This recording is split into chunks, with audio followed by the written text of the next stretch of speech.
we are. Another venue, a different venue from Sandwich. We are at Hythe.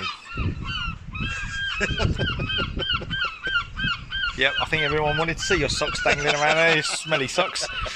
So yeah, we're going to do the tide at Hythe. Probably only fish here for about, well, we've got about 4 or 5 hours. Yeah. Yeah, over the Hythe. I think Hythe's just after midday. The boats are just there, and that's Hythe firing range there, where the tower is, where the Martello Tower is. So we can't go past there anyway. We've got a couple of people fishing there, so we are going to fish just down here in front of us. Got a slight breeze into our face. Going to get down on the beach, get all our gear out of the car. Got 2 rods each this time, and let's get set up. We're on the beach, and it's taken us about 30 seconds, which is amazing because Sandwich Bay has been taking us about 45 minutes to get to our fishing mark. We're a little bit, I'm a little bit pushed for equipment because obviously Aram is staying with me and he's using my stuff, so he's using the 2 beach sand spikes. I've got my tripod, I've set that up low. I'm going to try and predominantly go for flatfish, and then I'm going to put a big bait out at distance to see if there's any rays about at this end. I think Aram's going, you're going a bit different. What are you doing, mate? I'm doing bass rig on the shorter rod. Yeah. Putting it in short. Yeah. I'm going long with the 2 clapper. Okay, so I'm going long with a big bait on a pulley dropper. Okay. And then I'm going long as well with a loop rig for flatties, hopefully. Too long. 2 long range. You're going short and long. So let's have a look at these. This is stretching my rods. Well, it's not really stretching my rods, is it? I've got about 30. So Aram's using a Cinetic 3-piece, which is it's a bit of a lighter rod. A bit like an estuary rod. It'll cast a 130, no problem, with a small Shimano reel. That's on braid. He's then got the big Cinetic horsepower heavy with a cyclone reel on braid as well. That'll be whacking a big bait, whacking a bait at distance. Then I've got a 2-piece Any Fish Anywhere there that I've customed, so it doesn't look like an Any Fish Anywhere. Looks a little bit more funky. That's going to be going out long distance for rays. And then I've got my trusty Sonic Gravity 3-piece, Sonic Gravity HT. That's going to be going out long range with a loop rig for any soles or plaice that may be about. So let's get set up, get some baits out.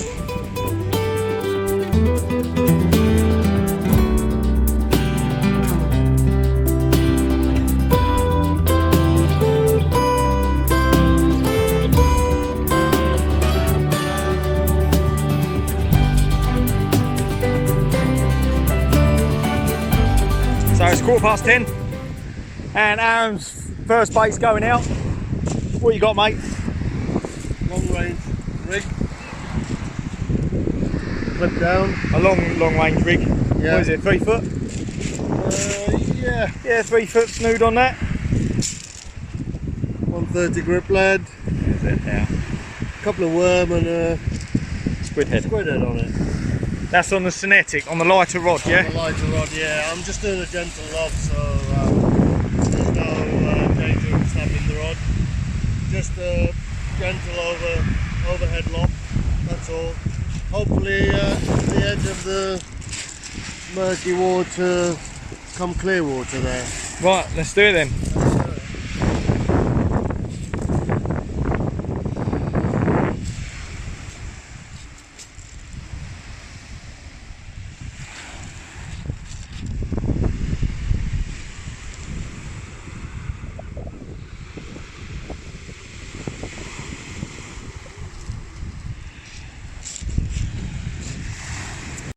And what have you got on, Greg?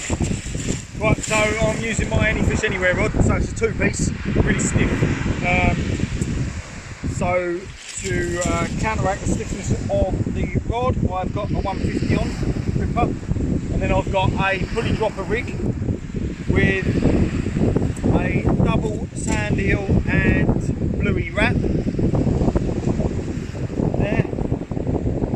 Nice. I'm going to put that out as far as I can. But it's difficult to do an off the ground cast with this rig. They seem to come unclipped quite a lot, so I'm going to... Let's see how it goes.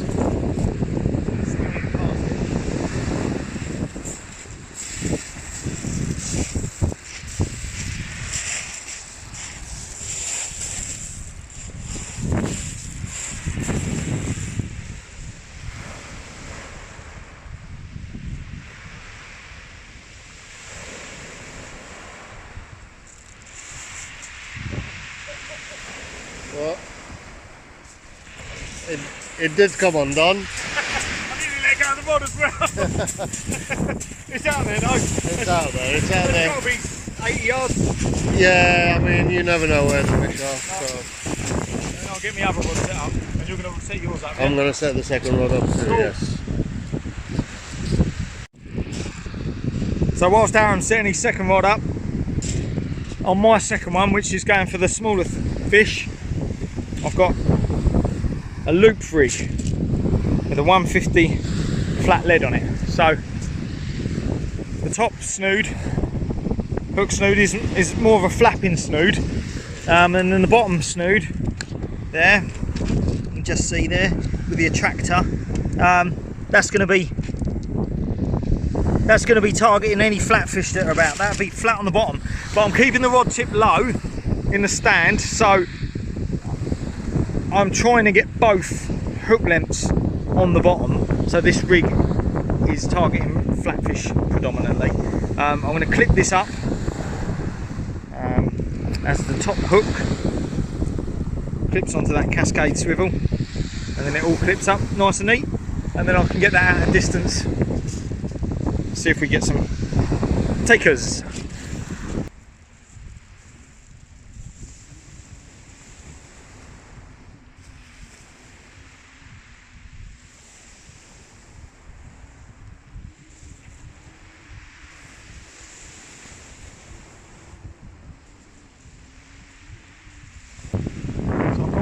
Out there, they're on a low sideways tripod,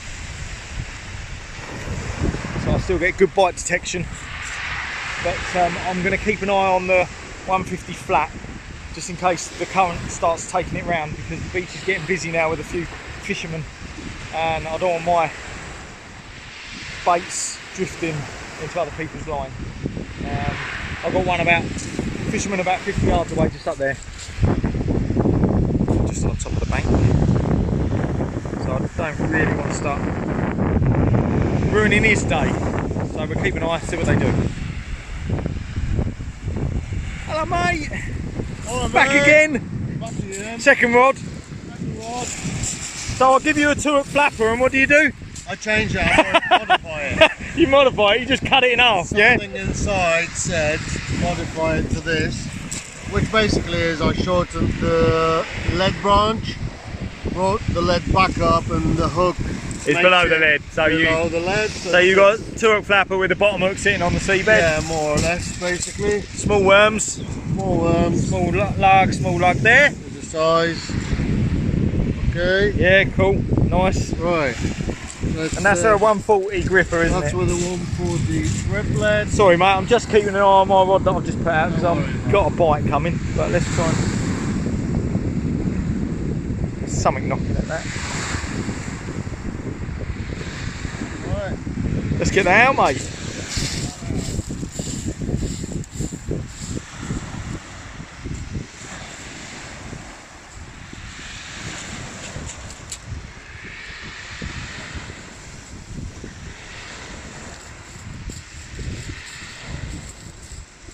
Nice.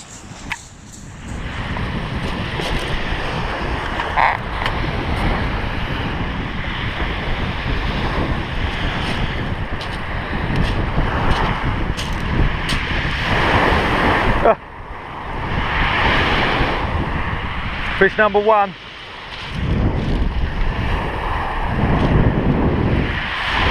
Right in. I thought I had something. Right, so first bait's just come in. Got a tiny little whiting on there on the bottom snood on the loop rig. So we're going to get him back, get him unhooked,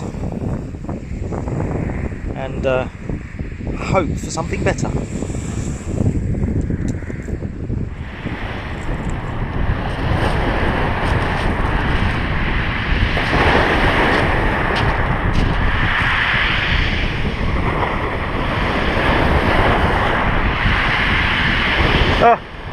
On my other line.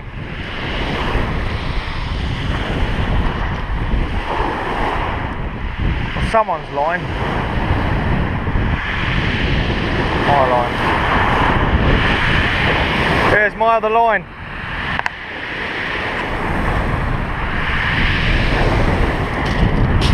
Completely gone round.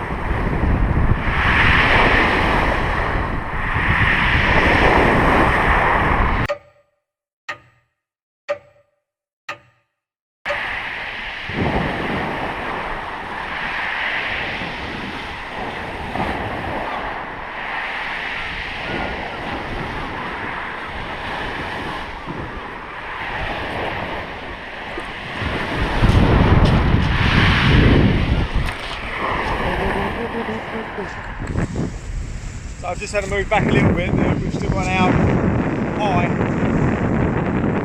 The wind's picked up, it's in our face. It's bringing on quite a little bit of a chop. The water is colouring up a little bit, which I don't like because for flatfish, there's sight feeders and that'll take better. Still not awful. I've just changed over to a grip lead as well, as there's too much tide pull round to the left.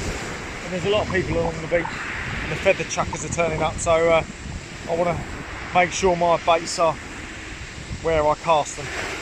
Let's see if anything more comes in than a tiny little pin whiting.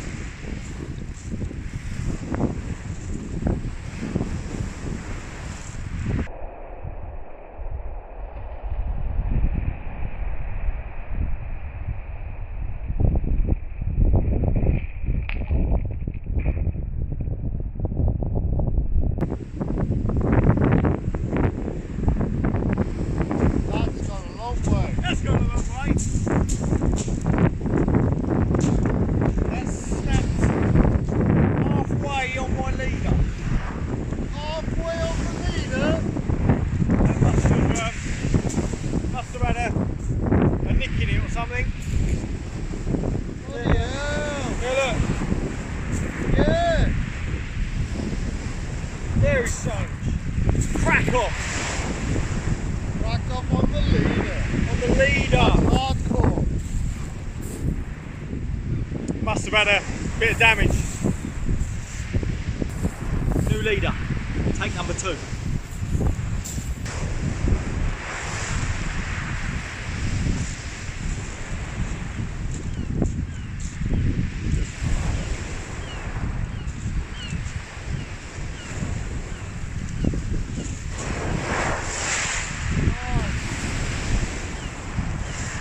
Well, second fish, and I mean, now that is a catch. If I was calling it a monster and being ironic, it's still that is a catch. Well, there it is. Right. That's live bait, mate. That isn't it? That is a good live bait for bass. You're right. I mean, I might get that out. Close. You gonna put him in live bait? I am. Right. Let me put him in the bucket then with a bit of water. We're going to put this whiting out live bait. Well, Aram's just had this. I don't want to focus on it. I can't put my hand behind it. Put your hand behind it, gently. I'm not going anywhere near it. Well, we've got a weaver here. Hold that now. That will focus. Well, there we are. A weaver on the hook. A lesser weaver fish. You've got to be very careful of these because of the... Let me have a look, let me hold it. Right, there we are. the weaver fish. Put your hand behind it, or your... Yeah, there we go. Right, so on the top there is a black spine on this that's poisonous, and a lot of discomfort. Yeah, it puts you in a lot of pain. So people do tread on these on sandy beaches. Come here, I'll knock him as I'm holding him.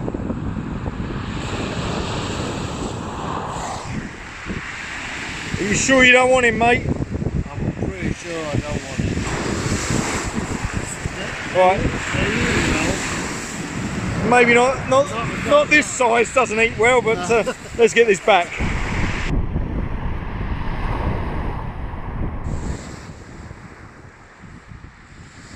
So Aram's just dropped shorter with this one at about 50 yards, and he's got a bite within 5 minutes. So perhaps we can overcast it, depending on what this fish is.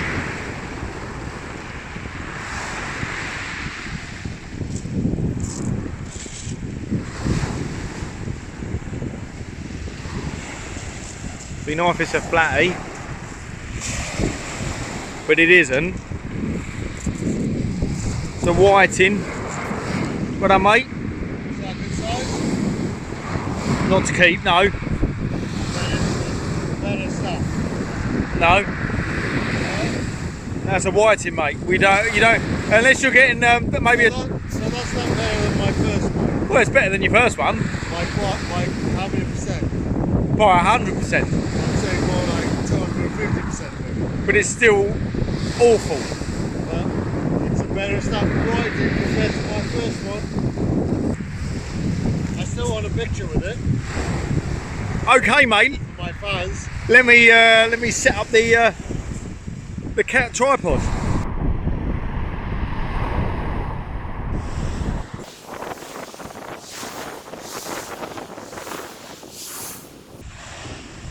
We're staying down. Oh wow!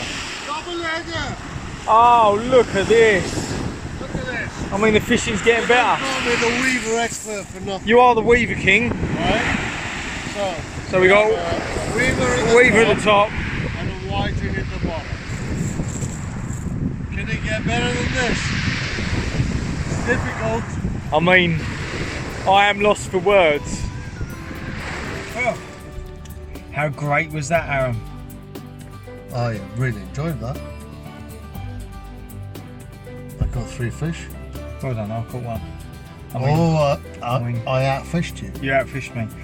Fair play. That was Hythe.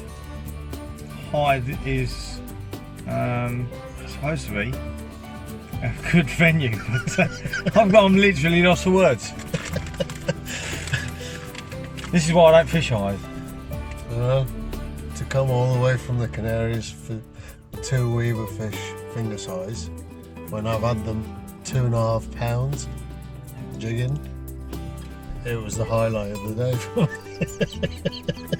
To be perfectly honest, yeah. I mean, I don't expect a lot along the Kent coast, and this has really been a low. But anyway, won't be coming back to Hythe anytime soon. Let's try a different mark next time. There was one good thing about fishing here. What's that? The giant. Giant what's this? They're quite nice. Right, ta-ta.